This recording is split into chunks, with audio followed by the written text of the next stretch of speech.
फिर domain purchase कर ली और अपनी वेबसाइट जो है वहाँ पे हम लोग रख लेते हैं। तो वो किराए पे लेते हैं हम लोग, वेब वेब सर्वर समझ लें। वेब सर्वर को हम लोग रेंट पे ले लेते हैं और वहाँ पे सीजीआई प्रोग्राम वर्क करता है। डेटाबेस हमारे लिए एक अलहदा से मुख्तस होती है, डेटाबेस क्रिएट की जाती है। हम लोग लोकली भी डेटाबेस को क्रिएट करके देखेंगे कैसे की जाती है, सारा कुछ ये इंशाल्लाह हमारे कोर्स का हिस्सा है। अच्छा सर ये जो क्यूरीज होती हैं, सर ये जो क्यूरीज होती है वो भी डाटा को ले जाने और एक्सेस करने के लिए यूज होती है, ये वही चीज है? जी जी, वो क्यूरीज के, ये जो सीजीआई प्रोग्राम होता है वो क्यूरीज के जरिए से ही डेटाबेस की लैंग्वेज, चूंकि क्यूरीज है, स्ट्रक्चर्ड क्यूरी लैंग्वेज, एसक्यूएल। तो जो सीजीआई प्रोग्राम है वो क्यूरीज के जरिए से डेटाबेस के साथ बातचीत करता है। ठीक है, उसको एक्सेस सही किया सर। जाता है। चूंकि अभी तक हम लोग रिलेशनल डेटाबेस का अभी तक ज़्यादा है और हमारे कोर्स का हिस्सा भी जो माई एसक्यूएल है डेटाबेस जिसको हम लोग पढ़ेंगे, तो माई एसक्यूएल भी जो है ये रिलेशनल डेटाबेस है। तो रिलेशनल डेटाबेस मैनेजमेंट सिस्टम है, तो उसको क्यूरीज के थ्रू ही किया जाता है। आप सही कह रहे हैं, वो जब पढ़ेंगे तो आपको इंशाल्लाह सभी को समझ आ जाएगी। अच्छा, फिलहाल इस सारे आप लोग जो है इसको समझिएगा कि ये चीज़ें किस तरह से वर्क करती हैं। यानी आपने वेबसाइट के ज़रिए से एक फॉर्म बनाई, जैसे कोई पोर्टल होता है जिस तरह से आप लोगों ने टाटा के पोर्टल के ऊपर आपने अपना एडमिशन फॉर्म फिल किया, तो वो उनके वेब सर्वर के ऊपर चला गया। वहाँ से इंफॉर्मेशन जो है उनके डेटाबेस के अंदर चली गई, डेटाबेस से इंफॉर्मेशन हमें भेज दी गई, हमने वहाँ से डायरेक्ट डाउनलोड की है, क्योंकि हमारे पास एक्सेस है, उसकी पोर्टल की एक्सेस है, तो हमने वहाँ से डाउनलोड कर ली इन्फॉर्मेशन। जिस जिस बच्चे ने अपने एडमिशन फॉर्म भजवाए थे या जिस तरह का था, तो वो डाटा हमारे पास आ गया। हमने कहाँ से लिया? उनकी डाटाबेस से डाटा लिया है। समझ आ रही है बात? तो इस तरह से यानी सिलसिला चलता है। सिर्फ ईमेल का अकाउंट ही नहीं, पूरे के पूरे सॉफ्टवेयर मैनेज होते हैं इसी तरीके के ऊपर कि पहले एक दौर था कि लोग जो भी एप्लीकेशंस बनाते थे वो डेस्कटॉप एप्लीकेशंस कहलाती थी। यानी वो एक लोकल एरिया नेटवर्क के ऊपर चला लेते थे या एक सिंगल कंप्यूटर के ऊपर उन एप्लीकेशंस को चलाते रहे। वो एक सिस्टम के लिए होती थी। अब जो ज़्यादातर एप्लीकेशंस बन रही हैं वो वेब बेस्ड हैं। वेब बेस्ड का यही फ़ायदा होता है कि कहीं पे भी कोई भी बंदा बैठा हुआ है, क्योंकि एप्लीकेशन ही वेब बेस्ड होती है, तो वो वहाँ पे बैठ के ही एक्सेस कर सकता है। आपस में वो एक दूसरे के साथ डाटा शेयर कर सकते हैं। तो ये सिलसिला चलता है। जिस तरह से आप लोग नादरा का सिस्टम लगा लें, नादरा के जितने ऑफिस हैं, यानी जो उनके लोकल ऑफिस होते हैं, इनके पास आप लोगों ने देखा होगा कि सिस्टम पड़े होते हैं।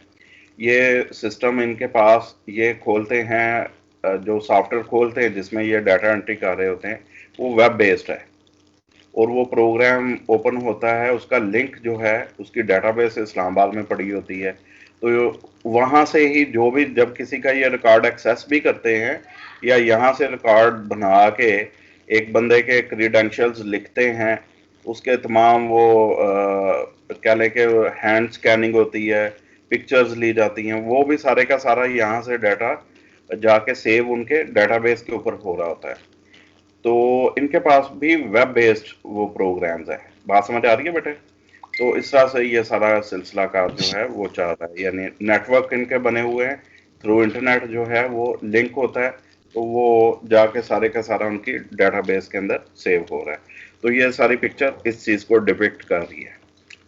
नेक्स्ट देखते हैं जी, इसके पार्ट्स कौन कौन से होते हैं, parts of a web form. तो ये हमने एक चीज़ तो पढ़ ली कि इसमें कंट्रोल होते हैं या एलिमेंट्स होते हैं। तो यूजर्स एंटर और select a field using form control और एलिमेंट्स।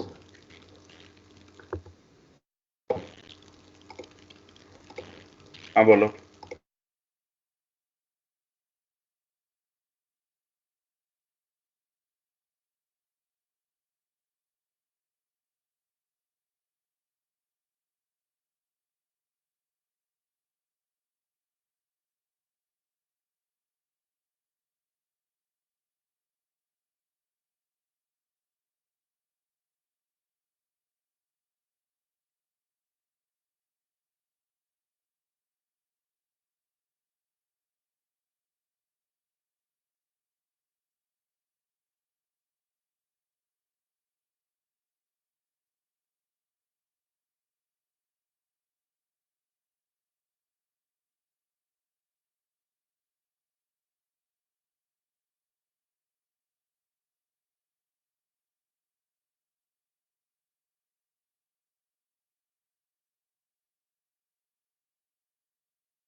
ओके बेटा, सॉरी फॉर इनकन्वीनियंस।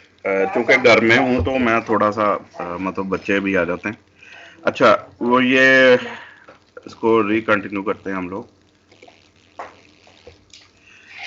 वो कहता है जी parts of a web form. तो कौन कौन से पार्ट्स होते हैं? दो तरह की फील्ड्स होती हैं। एक वेब फॉर्म के अंदर दो तरह की फील्ड्स होती हैं। एक फील्ड होती है जिसमें डाटा एंटर किया जाता है। जब भी अगर आप लोगों को ज़रूरत पड़ती होगी, अगर आपने फिल किया होगा फॉर्म, वेब बेस्ड जो फॉर्म होता है, यहाँ पे दो तरह का डाटा होता है। एक वो जहाँ पे आपको कीबोर्ड से एंट्री करना पड़ती है। सेकंड वन वो होता है जो कि आप लोग माउस की मदद से सिलेक्ट करते हैं। पता है ना ये? Yes sir. जी सर। अब जो हम लोग एंटर करते हैं उसमें जिस तरह से यूजर का नेम होता है, यानी स्टूडेंट है फर्ज करें, उसका नेम, उसके फादर का नेम, उसका एड्रेस हो सकता है, टेलीफोन नंबर हो सकता है। तो ये तमाम चीज़ें जो हैं, ईमेल एड्रेस वगैरह हो गया, इस टाइप की जो चीज़ें हैं, या डेट ऑफ बर्थ, तो ये कीबोर्ड से हम लोग आमतौर पे एंटर करते हैं। या डेट जो है आमतौर पे कैलेंडर भी हमारे पास आ जाता है, तो कैलेंडर को भी माउस की मदद से एक्सेस कर लिया जाता है। खैर, दोनों तरह से होता है। अब सेकंड वन जो है हमारे पास आम तौर पे होती हैं जो कि सिलेक्टेबल फील्ड्स होती हैं। जिस तरह से हमारे पास चेक बॉक्सेस होते हैं, चेक बॉक्सेस के अंदर हम लोग टिक लगा लेते हैं, यानी वो सिलेक्ट करते हैं। सेकंड वन, हम हमारे पास रेडियो बटन्स होते हैं, ऑप्शन बटन्स। जिस तरह से जेंडर का पूछता है कि मेल या फीमेल, तो हम लोग उसमें से, या मल्टीपल चॉइस क्वेश्चंस आते हैं आप लोगों को, तो उसमें टिक लगाना पड़ती है। तो ये हो गई यानी चॉइस के लिहाज से सिलेक्ट करते हैं। अगर नंबर ऑफ चॉइसेस ज़्यादा हों, यानी बहुत लंबी लिस्ट हो, तो उसके लिए हमें फिर एक और तरह का डाटा एंट्री जो बनाना पड़ती है, यहाँ पे एक और फील्ड बनाना पड़ती है जिसको लिस्ट कहा जाता है। जैसा कि आप लोग जब कोई अपना अकाउंट बनाते हैं ईमेल का या कोई इस टाइप का, तो अगर आपसे कंट्री के बारे में पूछा जाए, अब जितनी कंट्रीज हैं उसकी पूरी लिस्ट आती है, एक लंबी चौड़ी लिस्ट आती है। तो उसमें ये नहीं होता कि रेडियो बटन दिया होता है, बल्कि उसमें क्या होता है कि कंट्रीज की पूरी लिस्ट दी होती है। तो आप लोग क्या करते हैं, उसमें से कंट्री को सिलेक्ट कर लेते हैं, तो वो पूरी लिस्ट होती है, ड्रॉप डाउन होती है आमतौर पे लिस्ट। तो ये भी सिलेक्टेबल होती है फील्ड। तो तीन फील्ड्स हमारे पास सिलेक्टेबल होती हैं। कौन कौन सी? चेक बॉक्सेस हो सकते हैं, इसके अलावा रेडियो बटन्स होते हैं, और लिस्ट्स होती हैं। क्या बात फॉलो कर रहे हैं आप लोग? जी sir. Yes sir. Yes sir. और बाकी जो है वो कह लें कि एंटर करने के लिए होती हैं, जिनको हम लोग कीबोर्ड की मदद से एंट्री करते हैं जिनकी। तो उसमें टेक्स्ट एरिया भी हो सकता है कीबोर्ड से जो एंट्री की जाती है, जैसे फीडबैक लिया जाता है किसी से, रिव्यूज लिए जाते हैं, कोई कमेंट्स लिए जाते हैं किसी भी चीज़ के बारे में, तो वो भी जो है वो एंटरेबल होती है चीज़, उसको एंट्री की जाती है उस फील्ड की भी। बाकी तीन चीज़ें मैंने बता दी जो कि सिलेक्टेबल है, उनको हम लोग सिलेक्ट करते हैं। तो वो दो तरह की वो बात कर रहा है कि यूजर्स एंटर और select a field using form control या एलिमेंट्स। तो फॉर्म कंट्रोल्स हम उसी से मुतल्लिक बनाएंगे अभी इंशाल्लाह। अच्छा, फिर वो कह रहा है ये जिनकी वो बात कर रहा है फॉर्म कंट्रोल्स और एलिमेंट्स, ये कौन कौन से हैं आमतौर पे? वो कहता है जी form control elements includes buttons, check boxes, text fields, radio buttons, drop down menus, etc. अभी यानी ईटीसी उसने कर दिया, इट मीन्स कि और भी हैं। तो यहाँ पे चंद का नाम यहाँ पे लिखा गया। और फिर एक और चीज होती है, a form usually contain a submit button. आमतौर पे एक फॉर्म के नीचे सबमिट का बटन होता है, to send the information in the form elements to the server. जब हम लोग उसको सबमिट के बटन पे क्लिक कर देते हैं तो हमारी इंफॉर्मेशन फॉर्म से ट्रांसफर हो जाती है वेब सर्वर तक, और वहां से फिर वो डेटाबेस में जाके स्टोर हो जाती है। यहाँ तक क्लियर है? जी सर। ये कुछ कंट्रोल एलिमेंट्स दिए हुए हैं उसने कि कौन कौन से हैं फॉर्म के कंट्रोल एलिमेंट्स। इसमें बहुत इंपॉर्टेंट सबसे ज़्यादा जो इस्तेमाल होता है वो है इनपुट बॉक्सेस। ये इनपुट बॉक्सेस जो हैं ये for text and numerical entries use होते हैं। यानी आम तौर पे ये टेक्स्ट बॉक्सेस, जैसा कि हमने पहले भी अभी देखा कि यानी आप लोग अपना नाम देते हैं, फादर नेम देते हैं, आप अपना एड्रेस देते हैं, आप कोई एंट्री नंबर्स में करते हैं, तो उसके लिए इनपुट बॉक्सेस का यूज़ किया जाता है। ये वाले कंट्रोल एलिमेंट होते हैं फॉर्म के अंदर। फिर ऑप्शन बटन्स हैं। ऑप्शन बटन्स को आल्सो कॉल्ड रेडियो बटन्स, इनको रेडियो बटन्स भी कहा जाता है, रेडियो बटन्स भी इनको कहा जाता है, ऑप्शन बटन्स को ही। तो ये वाले जो बटन्स हैं ये सिलेक्टेबल होते हैं। हम लोग, ये वो सिलेक्शन होती है जिसको हम एक वक्त में एक चीज को सिलेक्ट करते हैं। यानी रेडियो बटन में ऑप्शन होती है ओनली वन। जिस तरह से मैंने बात की कि जेंडर, तो जेंडर एक वक्त में एक ही हो सकता है, मेल हो सकता है या फीमेल हो सकती है। तो मतलब ये जो है इस टाइप की जो ऑप्शन होती है, या जैसे मल्टीपल चॉइस क्वेश्चन आप लोगों को दिए जाते हैं, तो आपने एक वक्त में एक ही चॉइस को सिलेक्ट करना होता है। तो इन चीज़ों को कहा जाता है ऑप्शन बटन्स या रेडियो बटन्स। रेडियो से मुराद यही है कि आप लोगों ने देखा होगा कि रेडियो को, कभी रेडियो आपने सुना है, एफएम वगैरह? जी सर। Yes sir. अच्छा, उसमें उसको जब ट्यून इन किया जाता है किसी चैनल को, रेडियो के अंदर जब किसी चैनल को ट्यून इन किया जाता है, तो आप लोग एक वक्त में सिर्फ एक चैनल को ही ट्यून इन करते हैं। ये नहीं हो सकता कि आपने मल्टीपल चैनल्स एक ही टाइम पे चलाए हुए हैं। आप एक वक्त में एक चैनल को ट्यून इन करते हैं। तो रेडियो का यहाँ मतलब भी यही है। रेडियो का मतलब ही यही है कि ऑप्शन और आपके पास, तो ये मतलब जो चीज़ होती है वो रेडियो बटन कहलाती है। जस्ट लाइक टीवी चैनल्स होते हैं, तो टीवी के अंदर भी क्या होता है कि हम लोग एक वक्त में एक चैनल को एक्सेस कर रहे होते हैं। तो ये चीज़ें हैं, तो इनको ऑप्शन कहा जाता है। तो आमतौर पे ये चीज़ें आती हैं। फिर है सिलेक्शन लिस्ट। सिलेक्शन लिस्ट जो है वो ड्रॉप डाउन लिस्ट कहलाती है। सिलेक्शन लिस्ट के अंदर जिस तरह से मैंने अभी आप लोगों को बताया कि कोई कंट्रीज़ की लिस्ट हो सकती है, सिटीज़ की हो सकती है लिस्ट, यानी जहाँ पे बहुत लंबी लिस्ट आती है। इसमें भी हमें एक वक्त में एक को ही सिलेक्ट करना पड़ता है। यानी एक वक्त में आप एक ही कंट्री को अगर सिलेक्ट करना है तो एक ही कंट्री आप लोग सिलेक्ट कर सकते हैं जहाँ पे आप लोग करंटली मौजूद होते हैं, तो वहाँ पे उसी को आमतौर पे करते हैं, या जिसके आप लोग नेशनल होते हैं जिस कंट्री के, तो उसको आप लोग कर सकते हैं। तो यहाँ पे ये नहीं है कि मल्टीपल नहीं होती यानी आपके पास। तो नंबर नेक्स्ट है चेक बॉक्सेस। तो चेक बॉक्सेस जो हैं ये यस और नो करने के लिए होते हैं। इसमें टिक लगाई जाती है, जितने चेक बॉक्सेस होते हैं उसमें टिकेबल होते हैं ये। तो इसको यहाँ पे टिक लगाई जाती है। टिक जब लगा देते हैं हम लोग, तो इसका मतलब होता है यस, यानी वन, वहां पे वैल्यू जाती है वन डेटाबेस के अंदर। और अगर उसको नो कर देते हैं, यानी जो डिफॉल्ट होता है ना चेक बॉक्स, वो खाली होता है, यानी वो नो पे ही सेट किया होता है। जब आप टिक लगा देते हैं तो वो यस पे चला जाता है। ये आमतौर पे आपकी जैसे हॉबीज पूछी जाती हैं, या आपसे आपके जो इंटरेस्ट के शोबाजात कोई भी, अब वो एक से ज्यादा हो सकते हैं। गेम्स आपको कौन कौन सी पसंद है, वो एक से ज्यादा हो सकती हैं। तो वो चीजें जो कि हमें एक से ज्यादा सिलेक्ट करना पड़ती हैं, उसमें हम लोग चेक बॉक्सेस, यानी होती ऑप्शंस ही हैं वो भी, लेकिन एक वक्त में हम एक से ज्यादा ऑप्शंस को सिलेक्ट करते हैं, तो वहां पे चेक बॉक्सेस का यूज किया जाता है। तो ये उन्होंने यानी हर तरह का जो फॉर्म है उसको बनाने के लिए ये तमाम ऑप्शंस दे दी हैं, तमाम कंट्रोल्स दे दिए हैं। लास्ट वन है टेक्स्ट एरियाज, यहाँ पे जो दिया हुआ है। टेक्स्ट एरिया जो है ये एक्सटेंडेड एंट्रीज के लिए यूज होता है, जहाँ पे हमें कई लाइनों पे मुश्तमिल टेक्स्ट को फीड करना पड़ता है। ये आमतौर पे जो हम फीड करते हैं, इसमें हमारे लिए क्या होता है कि जैसे अभी मैंने बात की कि हमने कोई कमेंट पास करने हो किसी को, हमने कोई सजेशन देनी हो, हमने किसी चीज का रिव्यू देना हो, या हमने कोई फीडबैक देना हो, तो वहां पे टेक्स्ट एरियाज को यूज किया जाता है। क्लियर हो रही बात? जी sir. Yes sir. Yes sir. अच्छा, फिर है जी HTML फॉर्म कैसे बनता है।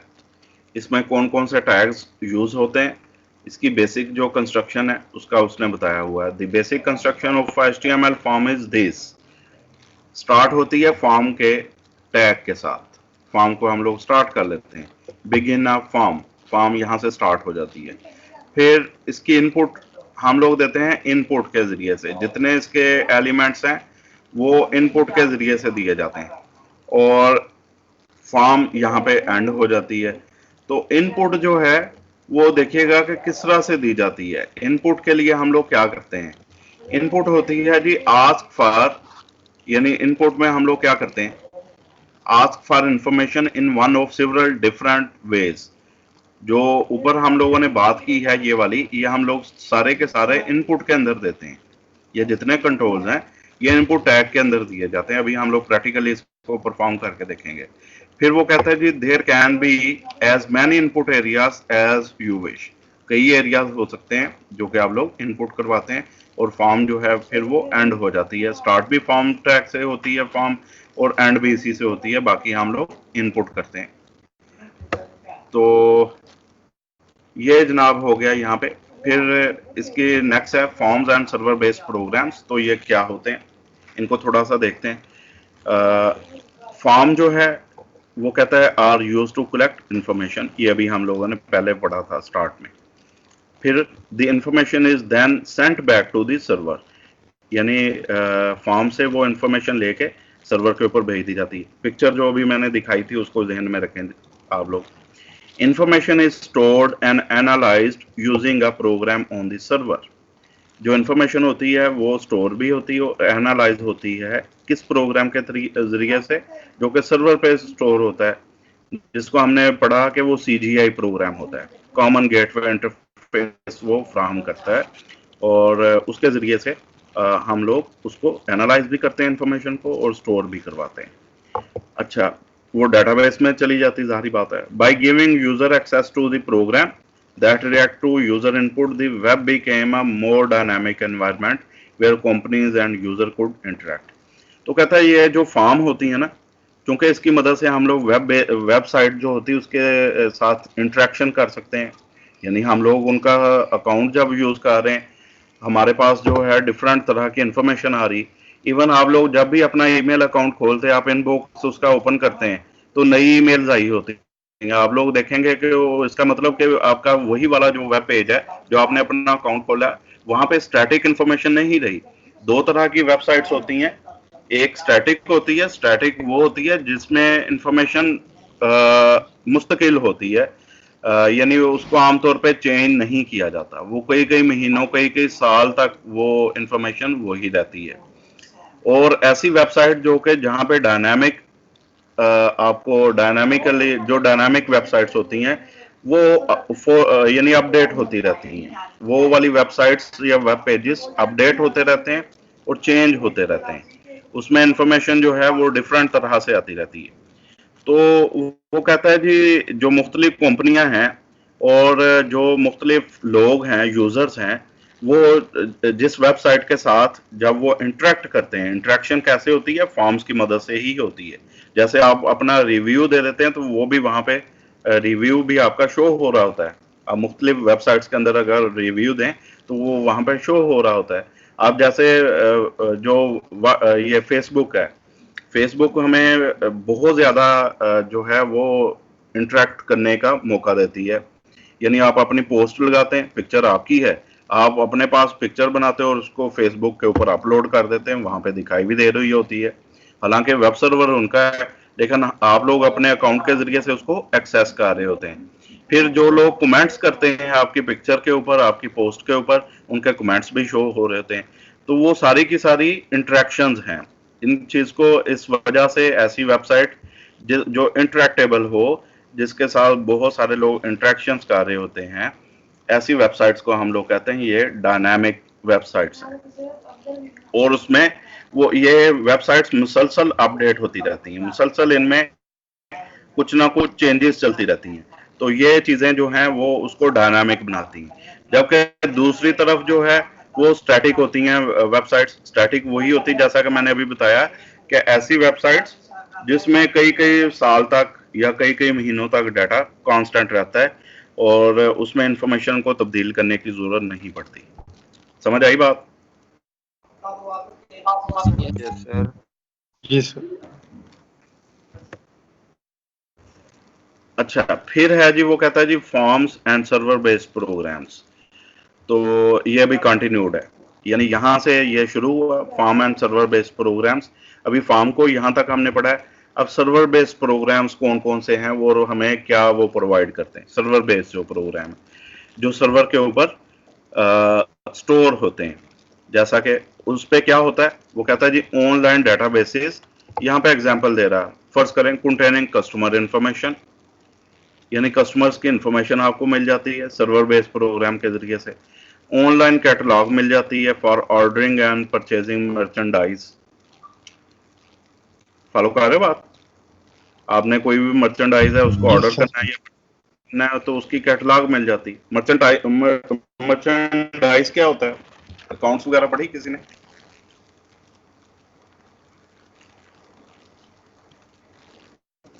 मर्चेंडाइज क्या होता है? No sir. सर नहीं पढ़ा। ठीक है, मर्चेंट क्या होता है? ताजर होता है सर, जिसको लेन देन करते हैं।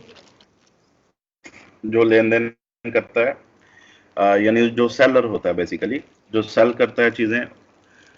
दुकानदार आमतौर पे हो सकता है एक, जो भी किसी भी लेवल का। तो मर्चेंडाइज क्या है? जो उसके पास आइटम्स हैं, जिन प्रोडक्ट्स की वो लेन देन करता है, जिसको। तो आप लोग जब हम लोग जैसा कि बहुत सारी वेबसाइट्स ओपन करते हैं, जैसे दराज.pk, ई कॉमर्स वेबसाइट्स, तो वहाँ पे देखें बहुत सारे उन्होंने कैटलॉग्स, वो जो गैलरीज में जिनको कहता हूँ ये गैलरी बनाई हुई है, तो वो कैटलॉग होती है, ऑनलाइन कैटलॉग्स होती है। किस चीज़ के लिए? For ordering and purchasing merchandise.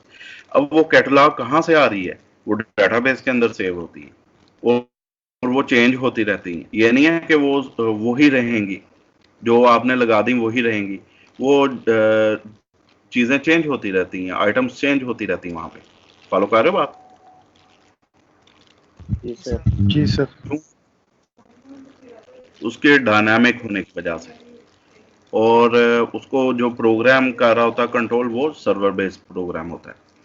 फिर डायनामिक वेबसाइट्स कहता है, नंबर 3 पे, मैं तीसरी लाइन पे हूँ। वो कहता है dynamic websites with content that is constantly modified and updated. यानी ये जितनी भी डायनामिक वेबसाइट्स होती हैं, इसका जो कंटेंट है ये कॉन्स्टेंटली मॉडिफाई होता रहता है, मुसलसल ये मॉडिफाई होता रहता है और अपडेट होता रहता है। फिर वो कहता है जी message boards for hosting online discussion forum. तो मैसेज बोर्ड्स जो हैं ये भी इसी तरह की वेबसाइट्स होती हैं। यानी ये वेबसाइट्स पहले शुरू शुरू में जो वेबसाइट्स बनाई जाती थी ना, वो सारी स्टैटिक ही होती थी। यानी उनमें एक दफ़ा इंफॉर्मेशन दे दी, कभी कभार अगर ज़रूरत पड़ी चेंज करने की, जहाँ पे कर ली बस, दैट्स इट। तो वो बना के उनको अपलोड कर दिया जाता था और वही वेबसाइट चलती थी। अभी तक भी ऐसा होता है। लेकिन जहाँ पे हमें डायनामिक वेबसाइट की ज़रूरत पड़ती है, तो जैसा कि ये इसने मैसेज बोर्ड की बात कर दी, डिस्कशन फोरम्स होते हैं। तो आप लोगों ने देखा होगा कि जैसा से विकीपीडिया भी है, इवन वेबसाइट विकीपीडिया। तो वहाँ पे अगर आपका अकाउंट है तो आप वहाँ पे जाके चेंजेस कर सकते हैं। आप वहाँ पे अपना आर्टिकल दे सकते हैं, आप किसी भी चीज़ के बारे में लिख सकते हैं, एडिट कर सकते हैं चीज़ों को। इसी तरह की वेबसाइट है कोरा, अगर आप लोगों ने कभी विजिट की हो, कोरा वेबसाइट है। बहुत सारे वो क्वेश्चंस होते हैं, लोग करते हैं, और उसके ऊपर ओपन डिस्कशन होती है, बहुत सारे लोग उसका वो आंसर करते हैं। यानी एक ही क्वेश्चन होता है, बहुत सारे लोग आंसर करते हैं। तो उसको भी आप लोग विजिट करके देख सकते हैं। तो वो भी ऑनलाइन डिस्कशन के लिहाज से ही होती है।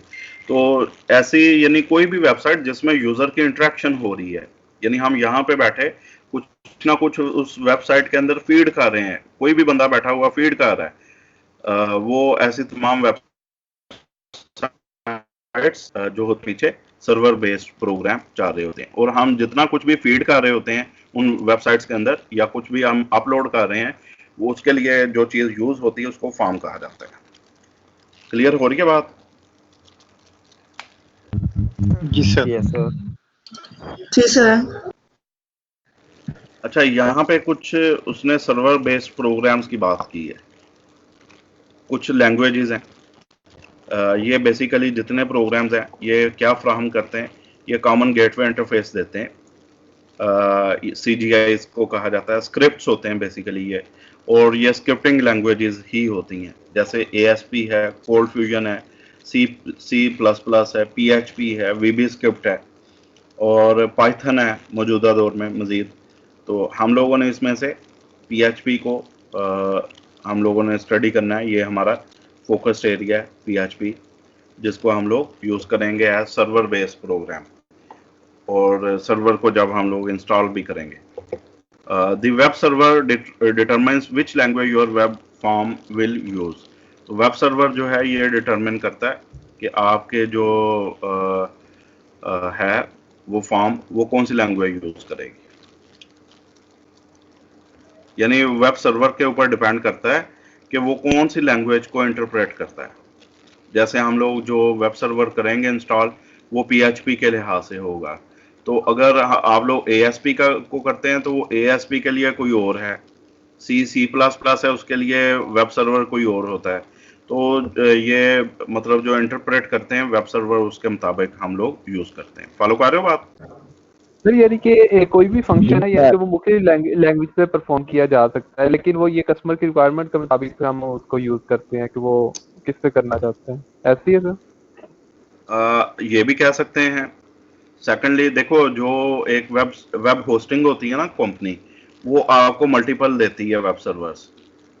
वो आपसे पूछती है कि आपका जो आपने जो वेबसाइट डेवलप की है वो PHP बेस्ड है, वो VB स्क्रिप्ट बेस्ड है, या किसी और स्क्रिप्टिंग लैंग्वेज में। उसके मुताबिक आप लोग उनके वेब सर्वर के ऊपर आप अपनी जो है वेबसाइट अपलोड करते हैं। हम लोग इसको देखेंगे, प्रैक्टिकली देखेंगे। मैं आप लोगों को दिखाऊंगा कि किस तरह से एक जो वेब सर्वर है वो हमें ऑप्शंस देता है इन चीज़ों की। ठीक सर। बाकी आप सही समझो, आप सही कह रहे हो। अच्छा, यहाँ से गेटिंग स्टार्टेड हो गया। तो ये एक एग्जांपल दी हुई है फॉर्म के अंदर। मेथड जो दिया गया वो पोस्ट का है, ये एक एट्रीब्यूट दे दिया है। एक्शन हो रहा है, एक्शन जो क्या से मुराद ये होता है कि जैसे ही कोई हम लोग सबमिट करते हैं ना इंफॉर्मेशन को, नीचे बटन होता है सबमिट का, तो वो जो URL होता है वहाँ पे जाके वो सेव हो जाती है। यानी ये URL दिया गया और इसमें ये लफ्ज़ यूज़ होते हैं, जैसे ये CGI इन दिया हुआ है इस टाइप का। तो आप लोग देखेंगे कि ये इस तरह से लिंक ओपन होते हैं और उनमें जाके फिर डाटा जो है वो सेव हो जाता है हमारा। अच्छा, टेक्स्ट फील्ड है। सबसे पहले हम लोग इनपुट को पढ़ेंगे फॉर्म को, इसके बाद हम लोग बनाएंगे। तो सबसे इम्पोर्टेंट जो है वो टेक्स्ट फील्ड है इसमें, जिसमें हम लोग आमतौर पे टेक्स्ट देते हैं। जैसे वही बात आ गई, यूज़र नेम दे दिया हमने, या first name, last name, address दे दिया, कोई आप लोगों ने फर्दर जो भी इंफॉर्मेशन दी, यानी टेक्स्ट की सूरत में या नंबर की सूरत में, न्यूमेरिक वैल्यू, तो वो टेक्स्ट फील्ड कहलाती है। तो इसका वो कहता है जी use to create one line, ये वन लाइनर होती है फील्ड, ये बात ध्यान में रख लें, ये इंपॉर्टेंट बात है। ये जो टेक्स्ट फील्ड है ये, और इसके लिए यूज क्या होता है, इनपुट, और उसमें टाइप जो है वो टेक्स्ट होती है इसकी। इसको भी हम कोड में यूज करेंगे, ये वाला एट्रीब्यूट होता है इसका। टाइप जो है उसका एट्रीब्यूट है, तो उसको हम कह रहे हैं टेक्स्ट। टेक्स्ट से मुराद है टेक्स्ट फील्ड बनाओ हमारे लिए।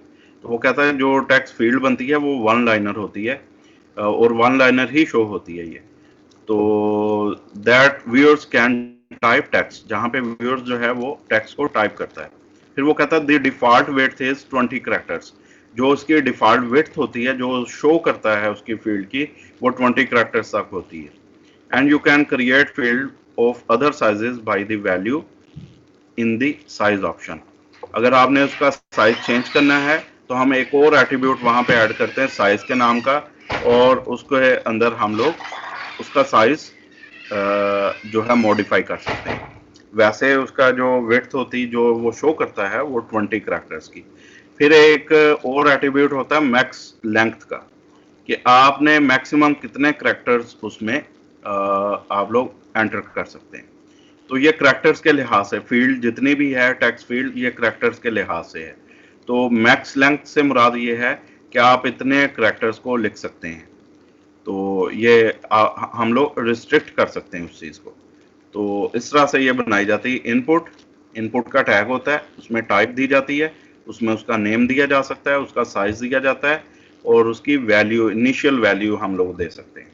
वैल्यू के अंदर उसकी इनिशियल वैल्यू है। साइज के अंदर जो वैल्यू दी जा रही है वो नंबर ऑफ करैक्टर्स हैं, नंबर ऑफ करैक्टर्स, तो वो हम लोग देते हैं। बाकी नाम इसका रखना ज़रूरी होता है, हम लोग इसको यूज़ करते हैं। यहाँ पे देखिएगा नेक्स्ट जो स्क्रीन है, यहाँ पे इनपुट का को ही दिया गया और टाइप टेक्स्ट ही है। एग्जाम्पल फर्स्ट दी गई है, वो कहता है जी इसमें उसने क्या सिनेरियो दिया है, वो कहता है a text field name text 1 that is 30 characters wide. यानी इनपुट टाइप टेक्स्ट ही है, टेक्स्ट बॉक्स एक बने, उसका नाम टेक्स्ट 1 है, उसका साइज कितना है 30 उसने रख दिया है। सेकंड वन जो एग्जांपल है वो कह रहा है जी एक फील्ड बनाओ जो कि 30 करैक्टर्स वाइड हो जिसकी वेट, लेकिन उसमें मैक्सिमम जो वो एक्सेप्ट करे करैक्टर्स वो 20 हो। तो मैक्स लेंथ उसको 20 दे दी गई, साइज उसका 30 रख दिया गया, बाकी वही चीज़ें। इसका नाम टेक्स्ट 2 रख दिया उसने और इनपुट टाइप टेक्स्ट ही है। नंबर थर्ड उसने दिया नाम टेक्स्ट 3 है इसका नाम, वो कहता है that is 40 characters wide with default value. इसमें 40 करैक्टर्स दे दिया गया और लेकिन इसको एक डिफॉल्ट वैल्यू भी दे दी गई, वी आर नॉट अलाउड फर्ज करें, तो ये इसको डिफॉल्ट वैल्यू दे दी गई। अब हम लोग इसको स्टार्ट करते हैं जी, उसके बाद बाकी चीज़ों पे जाएंगे। आप लोग अदरवाइज हैप्टिक हो जाएंगे कि ये थ्योरी चली जा रही है। अब हम प्रैक्टिस की तरफ जाते हैं आपको, ताकि चीज़ें तमाम की तमाम समझ आ सके। तो इसके लिए हमें ज़रूरत पड़ेगी नोट पैड की। यहाँ पे हम लोग प्रोग्राम लिखेंगे जिस तरह से लिखा जाता है डॉक टाइप HTML और स्टार्ट HTML और HTML क्लोज्ड। इसका बेसिक स्ट्रक्चर है हेड देन टाइटल, और टाइटल में हम लोग यहाँ पे लिख देते हैं वेब फॉर्म्स। टाइटल हमने रख दिया, इसका टाइटल को क्लोज और हेड टैग को भी क्लोज, और उसके बाद बॉडी टैग स्टार्ट हो रहा है और यहाँ पे हम लोग बॉडी को क्लोज कर लेते हैं। और इधर वही जो रूटीन में करते हैं H1 align equal to centre, और इसमें हम लोग लिख लेते हैं यहाँ पे भी वेब फॉर्म्स लिख लेते हैं, वेब फॉर्म लिख लेते हैं या वर्किंग विद वेब फॉर्म, जो भी आपने लिखना है।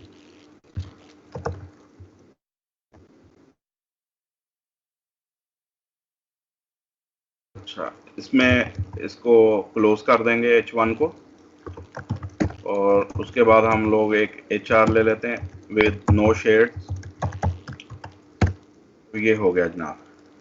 उसके बाद एक दो ब्रेक्स और इसको मैं सेव करवा रहा हूँ। इसका नाम हम लोग रख लेते हैं इसको नून के अंदर, और इसका नाम मैं रख रहा हूँ फॉर्म डॉट HTML और save as type all files. तो यहाँ पे फॉर्म डॉट HTML इसको सेव करवा लेते हैं, इसको ओपन करवाते हैं जनाब।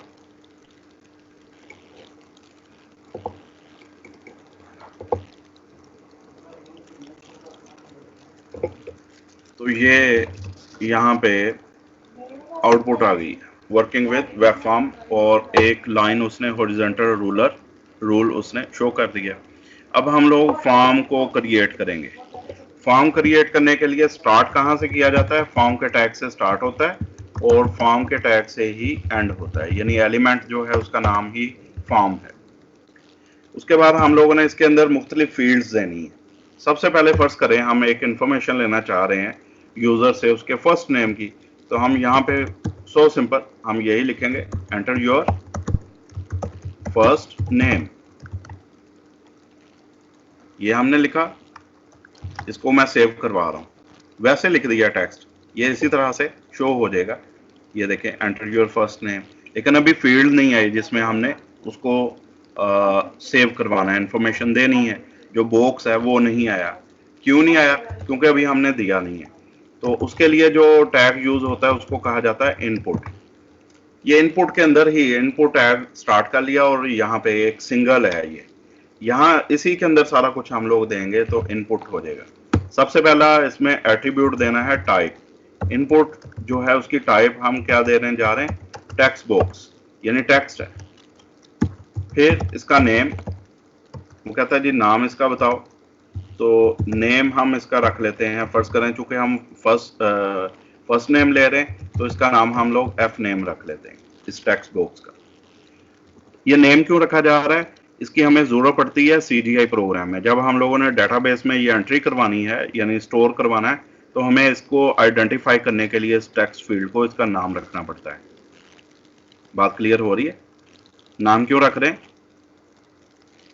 टेक्स्ट फील्ड का नाम क्यों रख रहे हैं?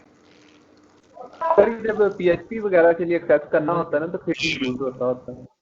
जी बिल्कुल, PHP में हमें यूज करेंगे CGI प्रोग्राम के जरिए से, ताकि डेटाबेस में इसकी पहचान, इसको आइडेंटिफाई करने के लिए, इस वाले फील्ड को आइडेंटिफाई करने के लिए। इसका नाम हमने रख लिया एफ नेम, यानी इसमें हम लोग इस फील्ड का नाम ही एफ नेम, बड़ा मीनिंगफुल है कि फर्स्ट नेम के लिए ये फील्ड यूज हो रही है। अच्छा चलें, इतना काफ़ी है। अब हम लोग इसको शो करवाते हैं यहाँ पे।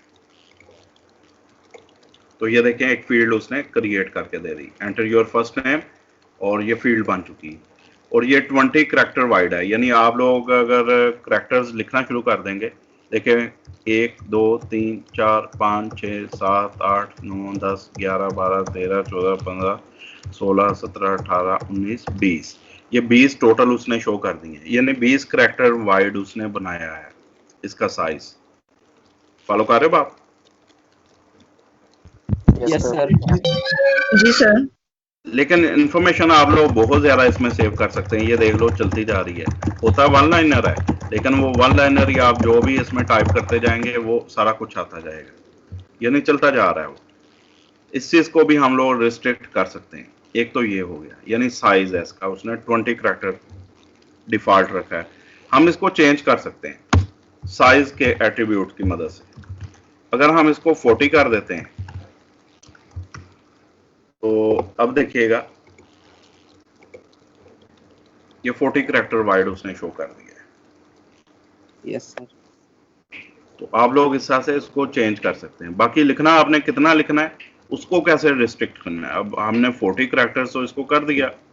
हम चाहते हैं इसमें जो मैक्स लेंथ है, मैक्स लेंथ यानी ज्यादा से ज्यादा करैक्टर्स कितने एक्सेप्ट करे, वो फर्ज करें हम 10 कर देते हैं, 10 करैक्टर्स। तो अब देखिएगा क्या फर्क पड़ेगा। अब मैं टाइप करता हूं यहाँ पे, फर्ज करें हम यहाँ पे टाइप कर देते हैं कोई नाम बता दें जी अपना। जी रिजवान। रिजवान, पूरा नाम बताएं। रिजवान तो हो गया। मोहम्मद रिजवान।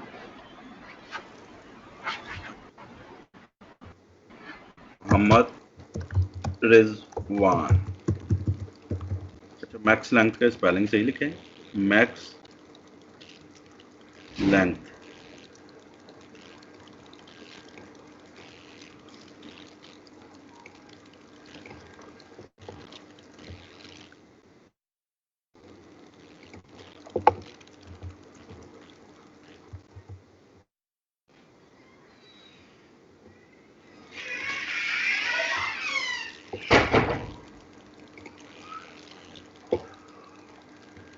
रिफ्रेश ना किया हो इस वजह से इशू हो।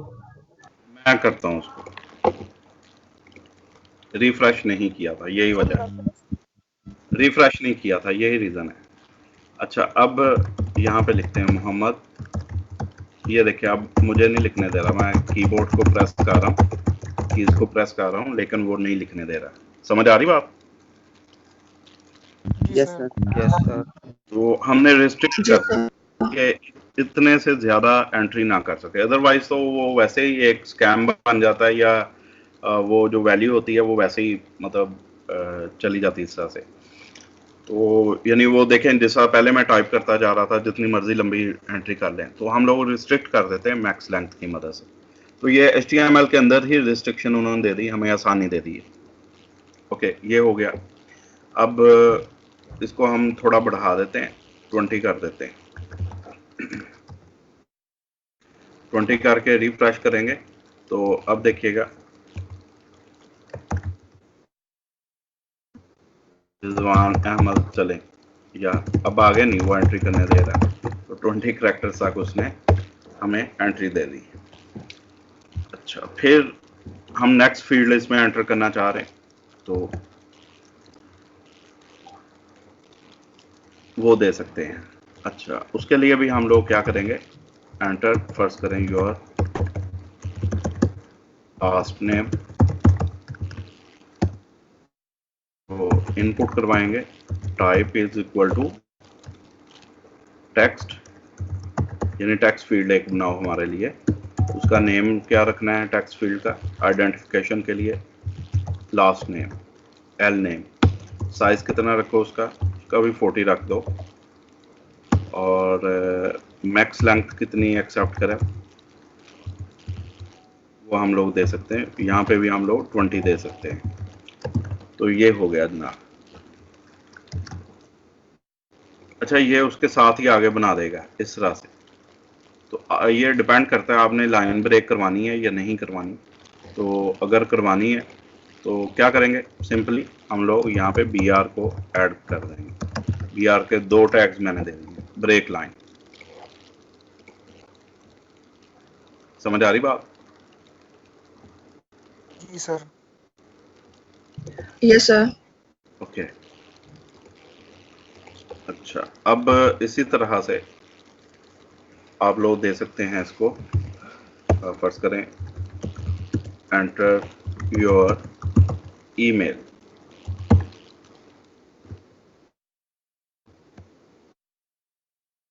इनपुट टाइप इक्वल टू, अब टेक्स्ट नहीं है, ईमेल है, और ये ईमेल जो दी है ये उसने HTML5 के लिहाज से दी है। ये आपने ऊपर लिखा होगा तो ये फिर असर होता है, यानी ये HTML5 का ये वाला उसने नया दिया है, यानी इनपुट टाइप ही ईमेल है।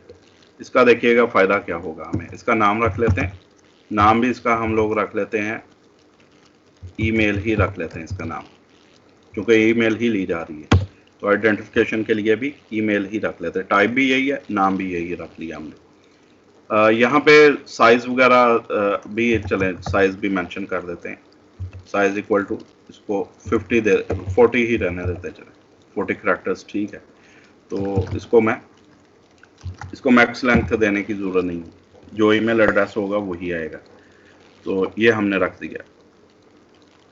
और यहाँ पे और क्या करना पड़ेगा, BRs देना पड़ेंगे।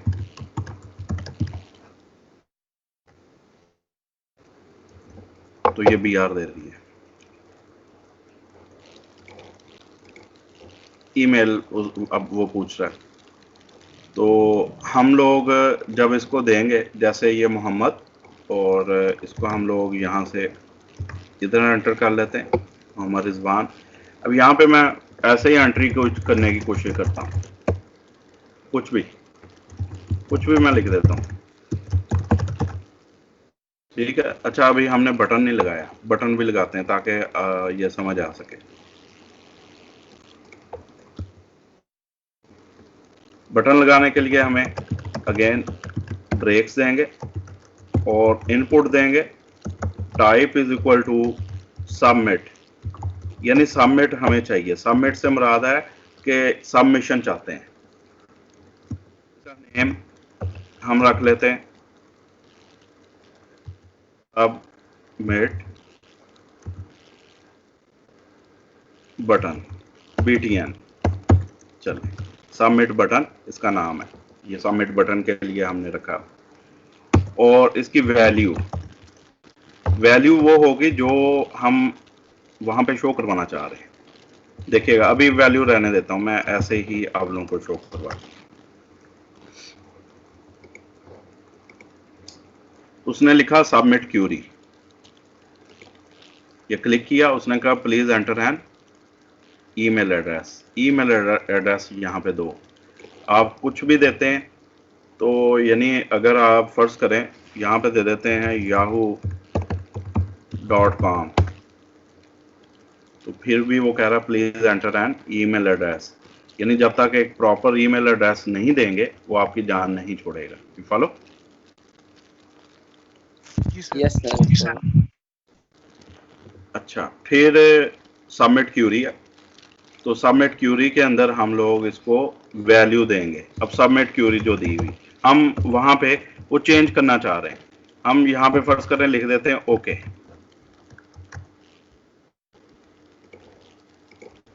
क्या लिखा गया बटन के ऊपर? ओके। ओके लिखो। ये क्यों लिखा गया? जो वैल्यू देनी है आपने। एंटर, फर्ज करें हम एंटर कह रहे थे, एंटर लिखा गया, सही है, बटन वही है। तो आमतौर पे यहाँ पे जो वैल्यू भी दी जाती है वो भी सबमिट ही दी जाती है। मैंने इसलिए ये बाद में सबसे एंड पे इसलिए सबमिट लिख रहा हूँ क्योंकि ये ना टाइप भी सबमिट है, यहाँ भी सबमिट, तो आप लोग कहीं कंफ्यूज ना हो जाओ ये क्या सबमिट सबमिट कर दिया हर जगह। अब समझ आ रही है? ये बटन का यस सर। नाम ऊपर शो होगा, बटन का टाइटल जो शो होगा ये वो है, यानी अब सबमिट शो होगा, नाम हमने ये रखा है, उसकी टाइप ये है।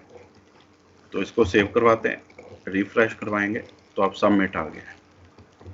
एक और बटन जो इसी के साथ आमतौर पर यूज होता है उसको भी हम लोग कर लेते हैं, input type is equal to reset. ये वैल्यूज को रीसेट कर देता है, इसका नेम भी हम लोग रीसेट ही रख लेते हैं, रीसेट बटन रख लेते हैं। चले, रीसेट BTN बटन है ये। वैल्यू हमें देने की जरूरत, वैल्यू देनी पड़ेगी, बल्कि वैल्यू भी हम लोग रीसेट ही रखेंगे, कैपिटल से रख लेते हैं इसको, रीसेट योर इन्फो। चलें इस तरह से रख लेते हैं, रीसेट योर इन्फो, ये वैल्यू दे देते हैं।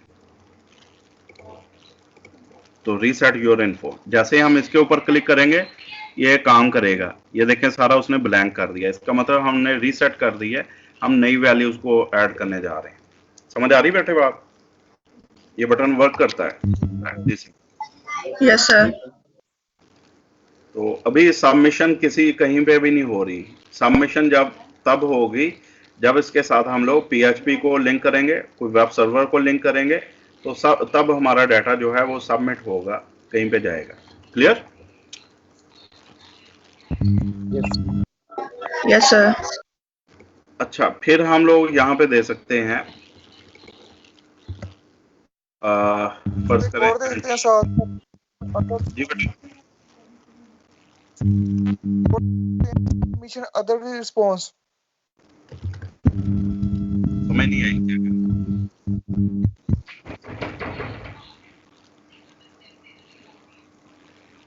समझ नहीं आ रही बेटे, आपने क्या पूछा है? इसके साथ मैंने कहा एक और ऑप्शन दे सकते हैं जैसे कि submission another response. Submission response other जैसे फॉर्म आखिर में नहीं, आप जो बात कर रहे हैं वो कुछ और है, अगर मैं समझाऊं तो वो कुछ और है जो आप बात कर रहे हैं, वो उसकी यहाँ पे जरूरत नहीं होती। ये बटन्स यही यूज होते हैं।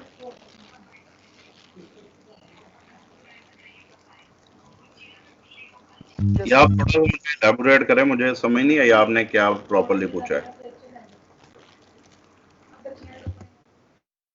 अच्छा, ये डेट ऑफ बर्थ को देखिएगा, इसकी इनपुट टाइप क्या रखेंगे? इनपुट टाइप इसकी जो डिफॉल्ट है वो डेट ही होगी, और नेम जो है इसका हम लोग रख देते हैं डेट ऑफ बर्थ, DOB हम रख देते हैं इसका नाम, और इसका साइज भी हम लोग 40 ही कर देते हैं।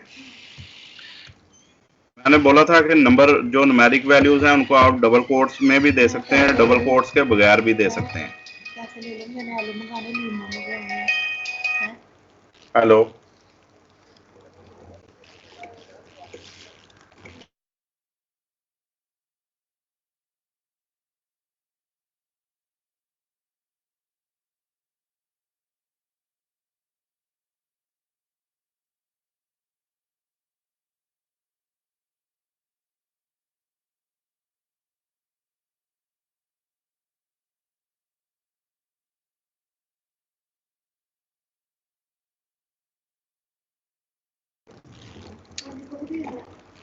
आंटी को इधर से दे देना है ये वाला, वो बाद में करते हैं, अभी फिलहाल लेक्चर खत्म होने दो। अच्छा ये हो गया बेटे डेट ऑफ बर्थ का, इसका साइज भी हम लोगों ने 40 रख दिया है। अब इसको रिफ्रेश करते हैं और नीचे BRs देने पड़ेंगे,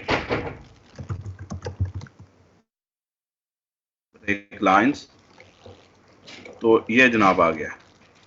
अब देखें हमने उसको डेट दी है, टाइप दी है डेट, तो ऑटोमेटिकली उसने MM DD और YY कर दिया। फॉलो कर रहे हो बात? Yes, sir.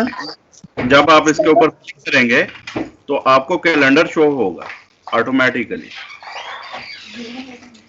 सर एक क्वेश्चन है। जी जी बेटा। सर ये आउटपुट के अंदर ऊपर वाली जो 2 फील्ड्स हैं वो इक्वल आ रही हैं, लेकिन इंटरव्यू ईमेल वाली ये देखिए आउटपुट में बेटर नहीं ना लग रहा, तो हम इसे कैसे कर सकते हैं इक्वल, उनके बराबर ही फील्ड? सिमेट्री नहीं है, सही बात है। इसके 2 तरीके हैं। मैंने बोला था कि एक तो हम लोग टेबल्स सर साइज इंक्रीज करके। नहीं बेटा, साइज इंक्रीज डिक्रीज करने से नहीं होगा। नो, वो तो उसकी सिमेट्री नहीं बनेगी। हमने 40 रखा है सभी का, तो अलाइनमेंट कैसे होगी? असल क्वेश्चन ये है कि इनको अलाइन कैसे किया जाएगा, यानी फील्ड्स सारी एक ही सिमेट्री में शो हो इस तरह से पूरी एक जगह। 2 तरीके हैं। एक तरीका हम पढ़ चुके हैं टेबल्स, अब टेबल में इसको बना दो। फॉलो कर रहे बात?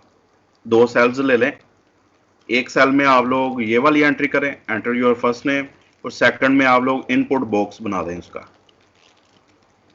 समझ आ रही बात? जी सर। Yes, sir. ये फर्स्ट रो में हो जाएगा। ये सेकंड रो में फिर करें, एंटर योर लास्ट नेम, पहले यानी लेफ्ट वाले सेल में ये लिख दें और राइट वाले में ये कर दें, आपको पूरी सिमेट्री मिलेगी। एक तो तरीका ये है।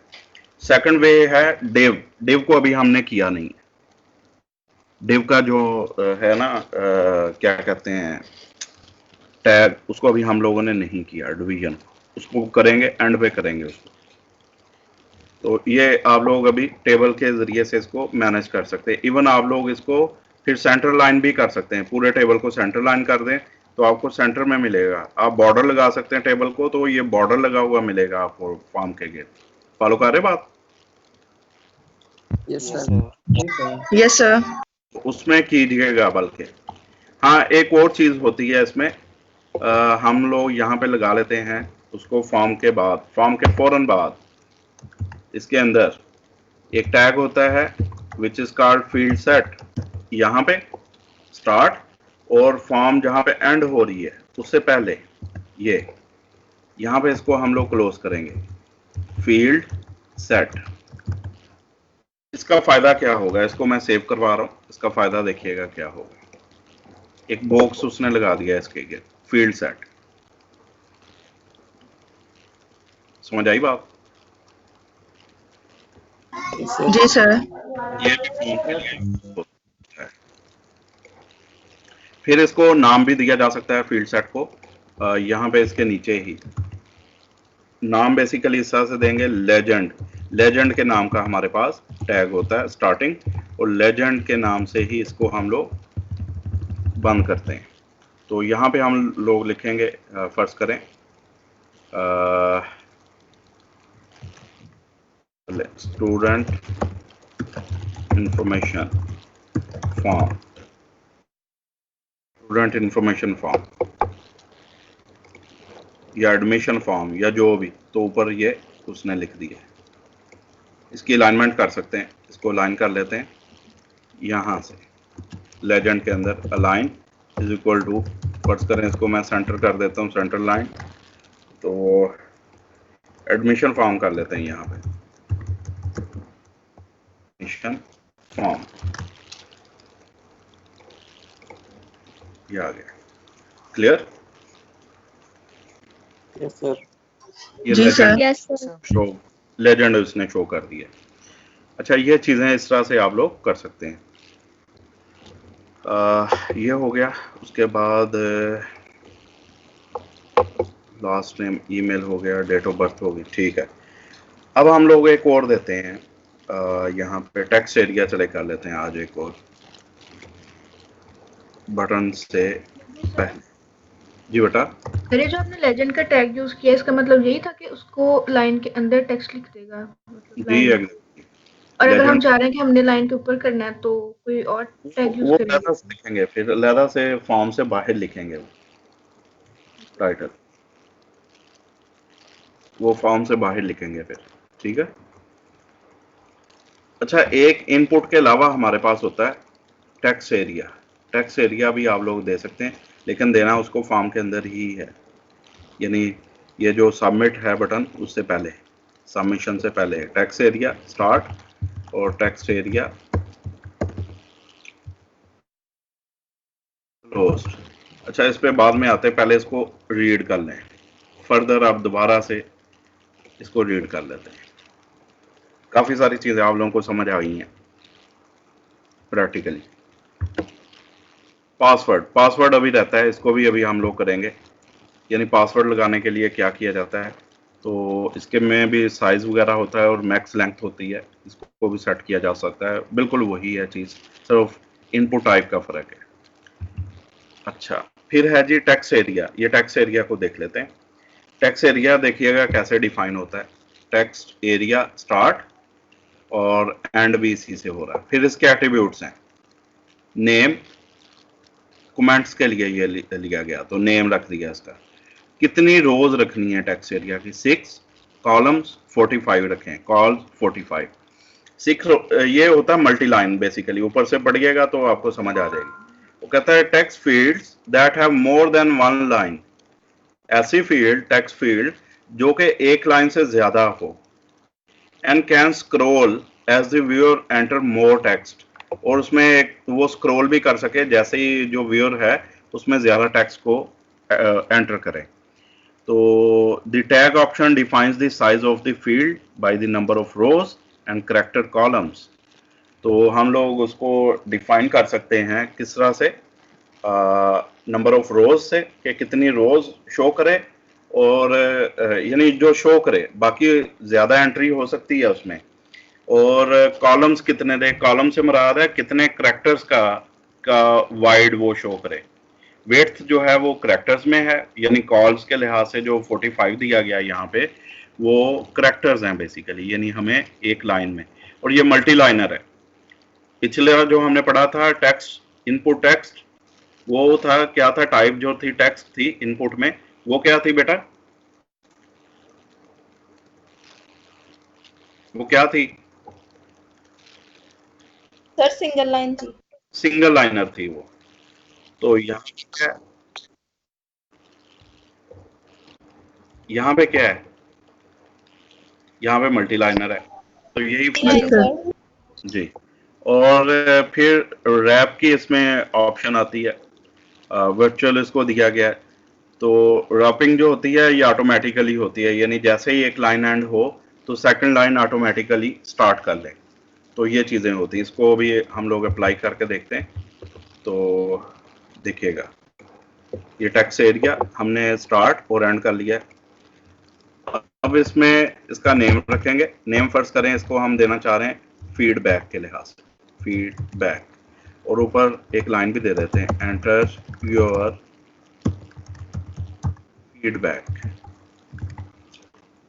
और यहाँ पे मैं ब्रेक दे देता हूँ, ब्रेक के बाद टेक्स्ट एरिया शो हो जाएगी। अच्छा, फीडबैक इसका नाम रख दिया, और इसमें हम रोज, नंबर ऑफ रोज हम शो करना चाह रहे हैं, फर्ज करें 5, और कॉल्स यानी कितने कॉलम्स को शो करे, तो इसको हम 60 कर देते हैं, यानी 60 करैक्टर वाइड ये शो करे। चले कर लेते हैं इसकी आउटपुट। तो ये देखें, एंटर योर फीडबैक यहाँ पे। अच्छा, आगे बटन के लिए अगेन हमें BR देना पड़ेंगे।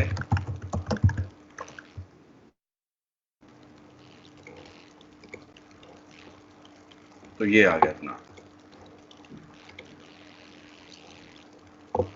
कॉल्स इक्वल टू, ये था वो मैंने कहा 60 करैक्टर वाइड उसने शो ही नहीं किया, अब शो करेगा जी। ये 60 करैक्टर वाइड उसने फीडबैक के लिए शो कर दिए। तो मल्टी लाइनर है, 5 लाइंस तो शो हो रही हैं, जैसे उससे बढ़ेंगी, यानी फर्ज करें ये फर्स्ट लाइन है, हमने एंटर किया, सेकंड लाइन आ गई,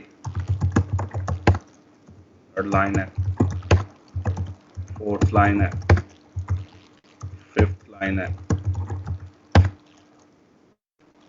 सिक्स्थ,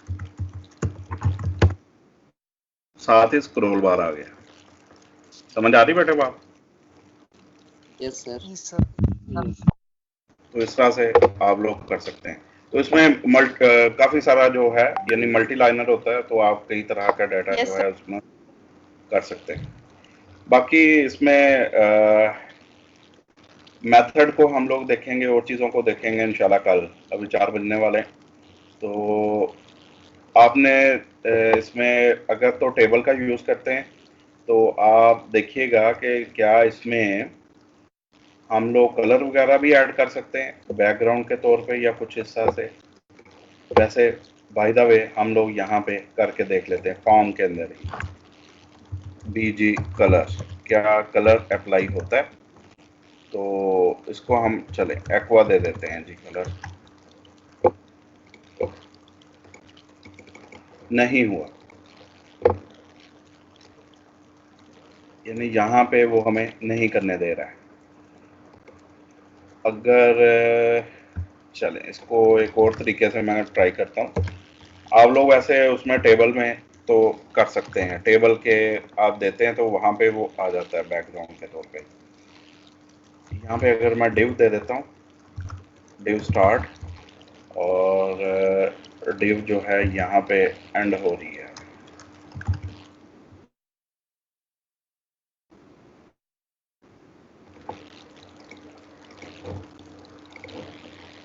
नहीं जी, फिर भी नहीं माना।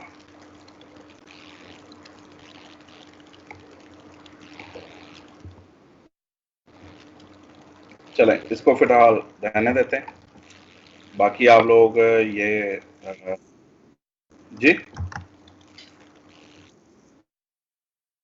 हाँ जी, स्टाइल तो वो तो डेफिनेटली है, मैं सिर्फ इसमें चेक कर रहा हूँ कि HTML में हमारे पास कोई ऑप्शन है कि नहीं है। वो स्टाइल से तो है ही है, फिर वो तो करेंगे ना बेटा। तो ये हम लोगों ने, अच्छा एक चीज़ रह गई पासवर्ड वाली, तो चले मैं वो भी यहीं पे लगा देता हूँ, हालांकि वो बनती नहीं है। यानी उसमें क्या होता है, enter your user name, enter your password, आमतौर पे वो इतनी की होती है और सबमिट का बटन होता है। लेकिन मैं इधर ही आप लोगों को अप्लाई करके दिखा देता हूँ, फीडबैक से ऊपर यहाँ पे चले, डेट ऑफ बर्थ के बाद एंटर योर पासवर्ड।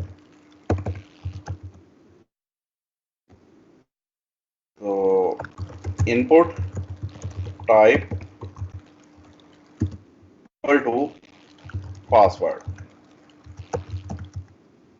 इसकी टाइप भी पासवर्ड ही है। इसका नेम रखेंगे, नेम फर्स्ट करें, इसका हम PW रख लेते हैं शॉर्टली आइडेंटिफिकेशन के लिए, और इसकी जो साइज है वो दे देते हैं हम लोग 40, और 40 जो है उसका टेक्स्ट फील्ड का साइज शो करे, और मैक्स लेंथ हम लोग दे देते हैं इसको, यानी मैक्सिमम जो है पासवर्ड जो वो लिख सके वो कितने करैक्टर्स का हो, चलें कर लेते हैं 25 करैक्टर्स। ये क्लोज्ड, यहाँ पे BRs और सेव। तो अब देखें हमारे पास एंटर योर पासवर्ड भी आ चुका है। तो इसको रीसेट करने के बाद हम यहाँ पे देते हैं, फर्ज करें मोहम्मद रिजवान, ईमेल एड्रेस पूछ रहा है तो हम यहाँ पे लिख देते हैं, अब सही वाली देते हैं, फर्ज करें @gmail.com, अब एक्सेप्ट कर लेगा, ठीक है। डेट ऑफ बर्थ है तो मंथ पूछ रहा है, डेट ऑफ बर्थ क्या मोहम्मद रिजवान आपकी, महीना 3/12/1995। 12, और ये देखो मैं कीबोर्ड से भी कर रहा हूँ तो 1995, ठीक है। तो ये मैं वहाँ से ही कर रहा हूँ कीबोर्ड से, मैंने एंट्री की है। लेकिन अगर आप चाहते हैं कि ऐसे नहीं करनी तो यहाँ से आप कैलेंडर ओपन करें और आप लोगों ने इसके ऊपर क्लिक करना होता है। ये जो मंथ शो कर रहा है, यहाँ पे उसने ईयर शो कर दी है, सही है। 1995 है, तो हम लोग 1995 में जाएंगे। कहाँ रह गया, बड़ी स्पीड से चल रहा है।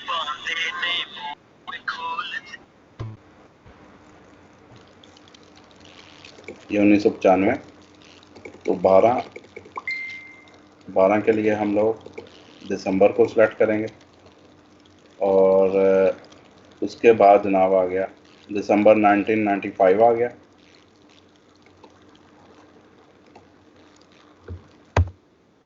डे सिलेक्ट करना है, तो ये दिसंबर का उसने शो कर दिया। कौन सा था बेटे दिसंबर, कौन सा?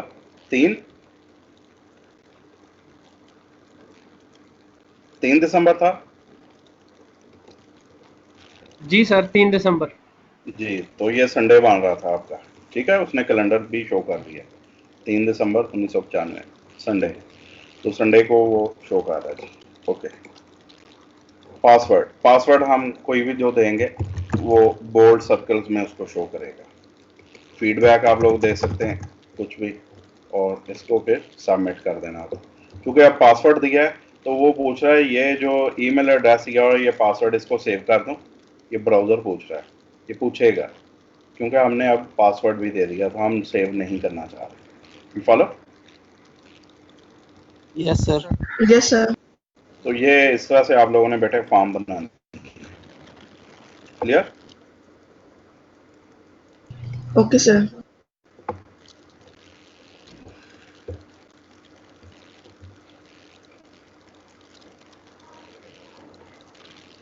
इसका स्क्रीनशॉट वगैरह तो नहीं लेना? ले लिया सर। ओके, सियाने आप लोग तो।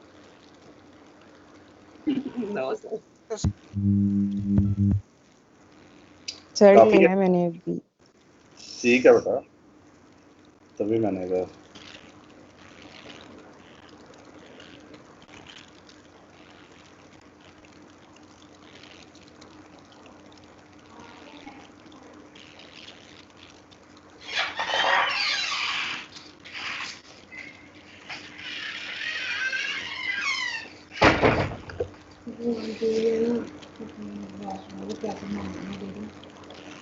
मैं देता हूँ।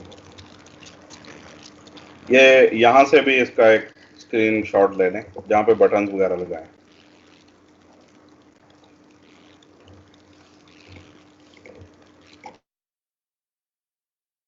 ले लिए सर।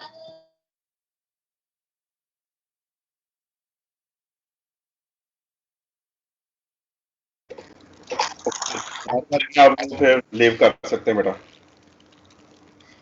ठीक है सर सर। एक बार इसको ऊपर स्क्रॉल कर दें।